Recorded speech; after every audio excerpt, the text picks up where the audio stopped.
Salomão, capítulo de número 4. Agora é a fala do esposo.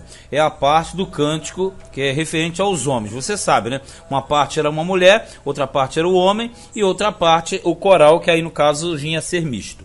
Eis que és formosa, és formosa, amiga minha. Eis que és formosa. Sempre que fala amiga minha, é a mesma coisa que mulher amada. Os teus olhos são como os das pombas entre as tuas tranças.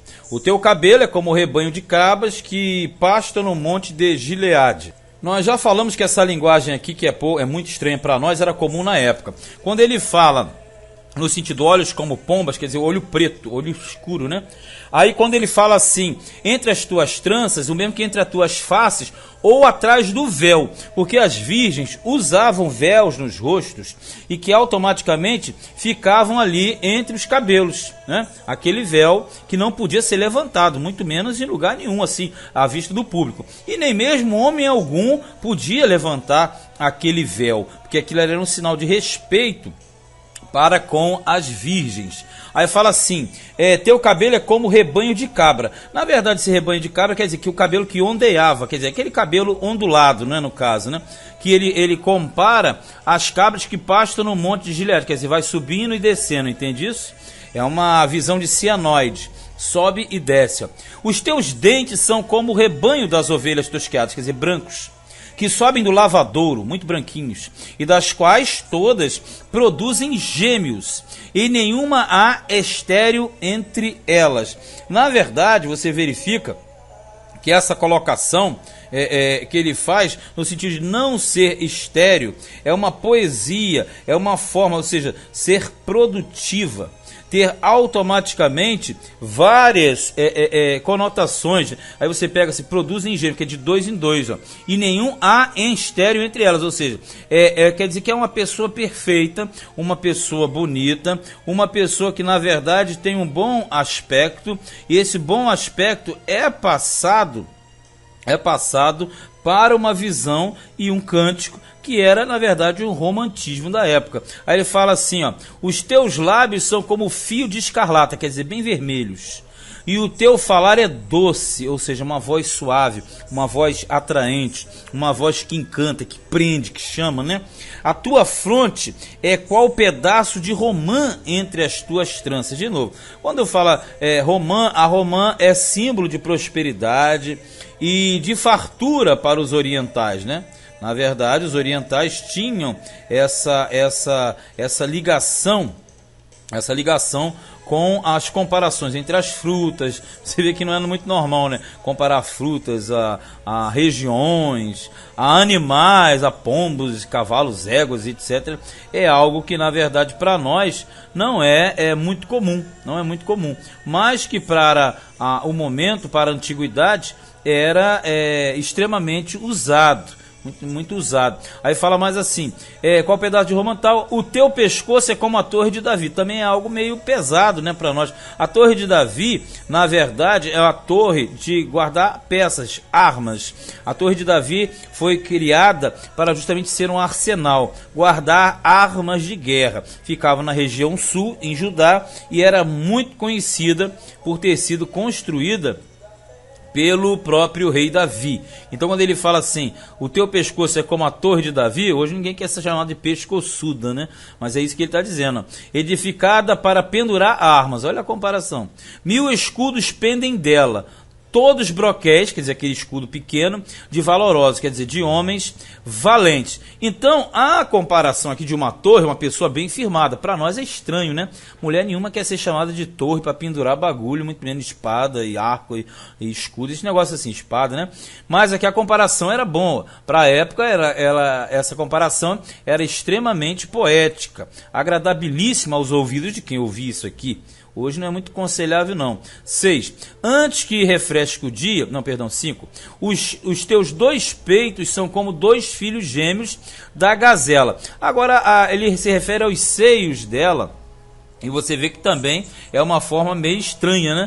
Tá falando que os 2 seios dela são como gazelas gêmeas.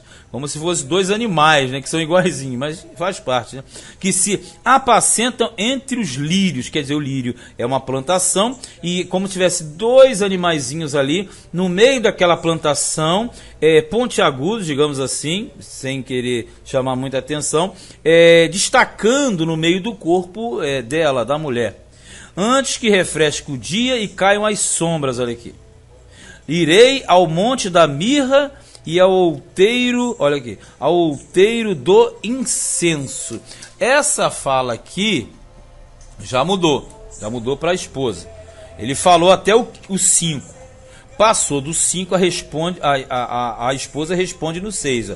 Antes que refresque o dia, quer dizer, cai o dia e escureça, irei ao monte da mirra e ao outeiro do incenso. Onde que é o monte da mirra? É o corpo dele. O outeiro do incenso é ele também.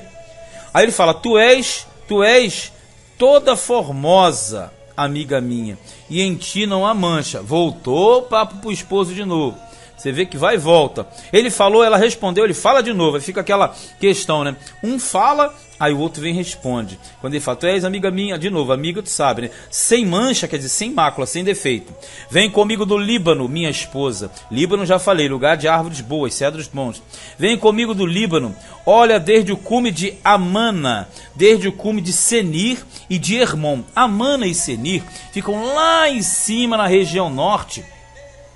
E essa região norte era onde tinha o Monte Hermon, que também é Senir, é a mesma situação. E lá você tinha as geleiras que descongelavam no final do inverno e abasteciam na época futura, que era a primavera, e faziam com que as águas que derretiam transbordassem o Jordão. Então era uma visão bonita, né?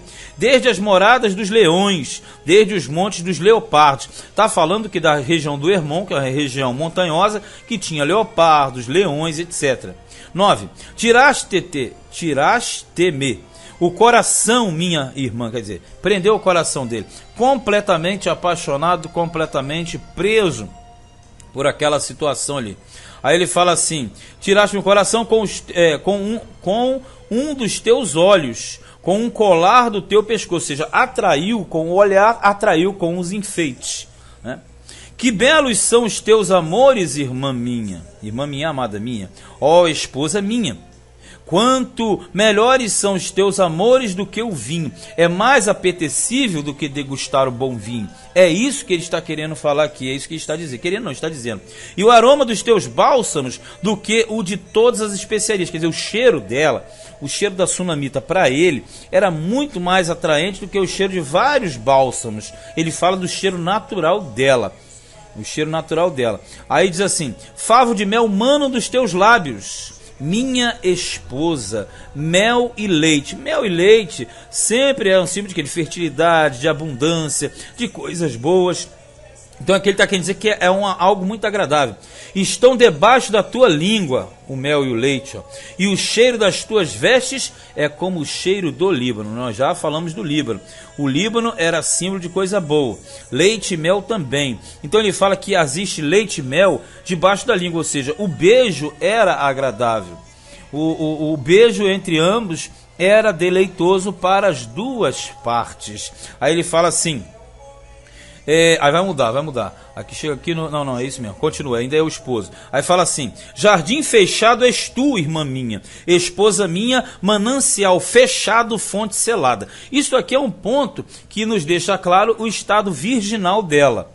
Quando ele fala que é jardim fechado, ninguém entrou ainda. Irmã minha, ele fala, esposa minha, manancial fechado, ninguém bebeu dessa fonte. Fonte selada, está lacrado, ou seja, é o estado virginal, nunca teve relações com ninguém. Olha no 13, os teus renovos são um pomar, quer dizer, os teus renovos é a visão do pomar, e o pomar sempre era uma visão de plantação. A palavra pomar, na verdade, ela nos arremete para paraíso. E está querendo dizer que o pomar, que é uma plantação não só de maçãs, mas de outros frutos também, é algo bom. Então fala assim, renovos são um pomar, quer dizer, você sempre está renovada. Pomar de romãs, romã é fruto da prosperidade para eles, ó. Com frutos excelentes, aí 2 pontos, cipreste e nardo. Aí ele cita mais uma vez o cipreste, que é uma árvore boa, uma madeira boa, e o nardo, que é um aroma bom. Então ele está falando que é algo que tem profundidade, algo que tem princípios, que tem padrões previamente estabelecidos, né? Aí ele fala mais aqui ainda no 13, né? Ele fala no 13 quando ele fala, na verdade, do pomar, ele fala pomar, romães, tal, ele faz uma conotação de uma plantação, e ele fala que essa plantação também tem um lado positivo, a resistência do cedro, né? E o aroma do nardo. Então você entende, tem aparência na romã, a aparência bonita, tem consistência do cipreste e tem, na verdade, o aroma do nardo. Então uma poesia bem apurada para aquelas questões. E lembrando, cipreste também é o mesmo que chamar também de rena. E no versículo de número 14 diz assim: o nardo e o açafrão, o cálamo e a canela. Veja, está citando aqui outras especiarias, ó, com toda a sorte de árvores de incenso, a mirra e a aloés, com todas as principais especiarias. Isso aqui é só coisa de bacana. Para a época, só rico tinha acesso a tais elementos. Então você pega aqui bem claramente, fala do aloés. O aloés era uma especiaria tão rara que só se encontrava na Índia. Ela era original da Índia. Para tu ter uma ideia, isso aqui era só papo de quem tinha muito dinheiro, só papo de bacana para ter acesso a essas especiarias, aloés principalmente. 15. És a fonte dos jardins, poço das águas vivas que correm do limbo. Ó, fonte dos jardins é porque está dizendo que é um manancial bonito, bom, só traz coisas boas. Aí quando ele fala assim, poço das águas vivas, água corrente, que correm do Líbano, a parte norte, que eram as montanhas do Líbano. 16. Levanta-te, vento norte, e vem tu, vento sul, assopra no meu jardim, tipo assim, o vento batendo no corpo dela e levantando um aroma, para que se derramem os seus aromas. Aqui. Ah, se viesse o meu amado para o seu jardim e comesse os seus frutos excelentes. Aqui você já percebeu, até vacilei aqui, porque o versículo 16 já é a voz da esposa. No 5 já vai voltar para o esposo de novo. Mas a gente estava lendo, quando chegou no 16, aí ela pegou e jogou aquele suspiro, né? Se viesse o meu amado para o seu jardim, tipo assim, se ele está falando desse meu jardim, que eu sou uma fonte dos jardins, águas vivas, quem dera que ele viesse agora desfrutar desse jardim, comer dos seus frutos excelentes. Você entendeu, né? Ela está desejando ardentemente o contato físico com Salomão, e Salomão e Shulamita. E lembrando que esse desejo deve existir entre o Espírito de Deus, entre o nosso Espírito e o Espírito de Deus, entre Jesus, entre a igreja e Jesus, que somos nós. E tinha que existir entre Israel e o Senhor. Foi mais um capítulo de Cantares, esse foi Cantares, capítulo de número 4.